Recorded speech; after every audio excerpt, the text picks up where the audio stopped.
There are tons of different fighters in the Mortal Kombat universe. Some are pre-Mortal Kombat 9's reboot, and some came into prominence after that. Thanks to Mortal Kombat 11 ending the way that it did, we wouldn't be surprised if some of them made a comeback. Let's take a look at 10 more characters we'd like to see as DLC in NetherRealm's current fighter. SINDEL. Everyone screams in Mortal Kombat, but there's only one screamer who revels in it. SINDEL, the Queen of Edenia. SINDEL's powers are actually derived from air magic. She can hover in midair, channel magic to shoot fireballs, and of course, screams at enemies to stun them.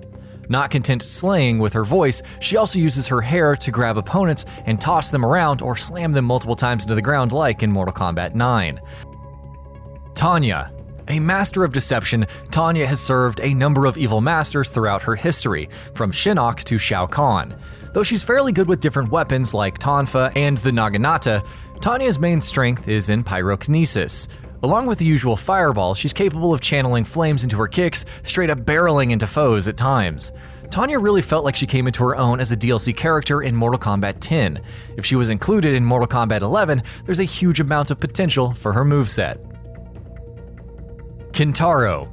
Like Goro meshed with a tiger, KINTARO boasts 4 arms with claws, a distinctive snout, and an incredibly vicious nature. Debuting in Mortal Kombat 2, he was considered one of the hardest bosses in the series. Initially, he could shoot numerous fireballs and teleport stomp onto his foes.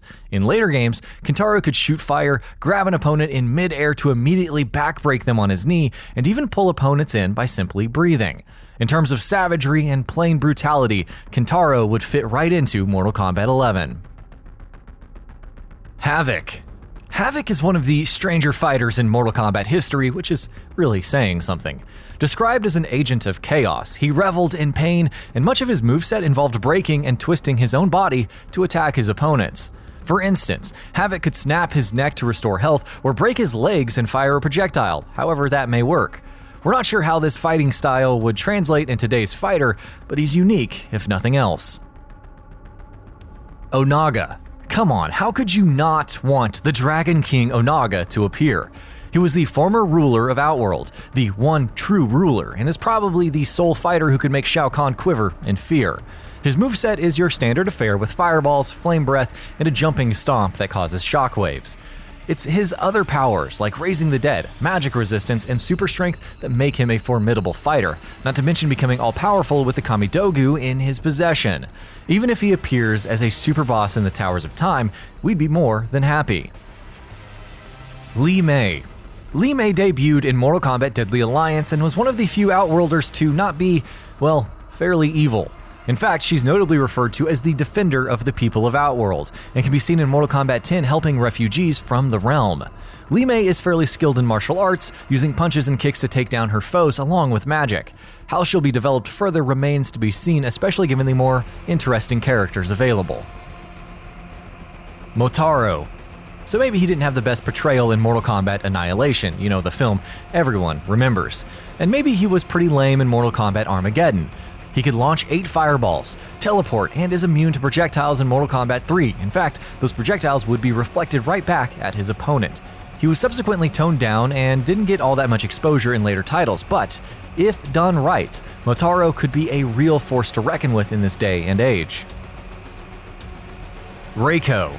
A source of controversy, but one who would still desire the throne of Outworld, REIKO first appeared in Mortal Kombat 4 as a replacement for Noob Saibot. He inherited the signature teleport while also taking Shao Kahn's shoulder charge. As it stands, REIKO is a ruthless general wielding a crude hammer in Mortal Kombat Armageddon, and performed such feats as tearing D'Vorah apart along with breaking Kotal Kahn's sword using his bare hands, and with the help of blood magic, but still. Though defining his role will be tough, REIKO could still present an intriguing alternative to Shao Kahn's style. Quan Chi. Sorcerer and necromancer extraordinaire, Quan Chi has a wide repertoire of attacks for battling foes. Whether it's summoning floating green skulls, demonic bats, or portals, Quan Chi can do it all and will even bring a broadsword along for close encounters. He's most famous for serving Shinnok and pitting the Lin Kuei and Shirai Ryu clans against each other. Quan Chi would then go on to become an important antagonist in Mortal Kombat 10, creating a Revenant army in Mortal Kombat 10 before falling to Scorpion. How could you not respect him though, especially considering how well he manipulated the 2 ninja clans? Blaze.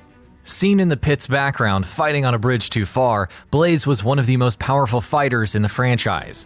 As a fire elemental, Blaze is capable of flaming uppercuts, conjuring lava, and teleporting underneath lava to re-emerge and attack foes.